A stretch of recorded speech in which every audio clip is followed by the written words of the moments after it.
ఇప్పుడు నేను చూపించే ప్లాట్ వచ్చేసి అల్లిపురం కొత్తగూడెం రోడ్లో అండి. మమతా రోడ్ నుంచి మనం అల్లిపురం కొత్తగూడెం వెళ్తాం కదా, ఆ రూట్లో అండి. మనం అల్లిపురం వెళ్తుంటే రైట్ సైడ్ వస్తుంది, ఇది కనిపించేదండి ప్లాట్, పడమర ఫేసింగ్ ఇది. సో ఇది అల్లిపురం రోడ్డుకి వచ్చేసి జస్ట్ ఒక 200 మీటర్స్ ఉంటుందండి రైట్ సైడ్. సో ఇది మొత్తం చుట్టూ అన్ని హౌసెస్ అండి. ఇమీడియట్గా ఇల్లు కట్టుకోవాలన్నా కట్టుకోవచ్చు అండి. పక్కన కూడా పక్క ప్లాట్లో కూడా కన్స్ట్రక్షన్ అవుతుంది. సో ఇది ఫుల్ ఎల్ఆర్ఎస్ పెయిడ్ అండి ప్లాటు.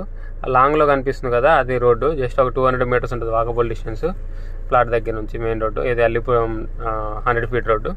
సో ఇది G+1 పర్మిషన్ కూడా మేమే తీసుకొని ఇస్తామంటున్నారండి. So already full LRS paid, G+1 permission కూడా తీసుకొని ఇస్తామంటున్నారు కన్స్ట్రక్షన్కి. సో ఇది రేట్ వచ్చేసి 25,000 చెప్తున్నారండి గజం. ఇది పడమర ఫేసింగ్ ప్లాట్ వస్తుంది. దీని కొలతలు వచ్చేసి 25 ఫేసింగ్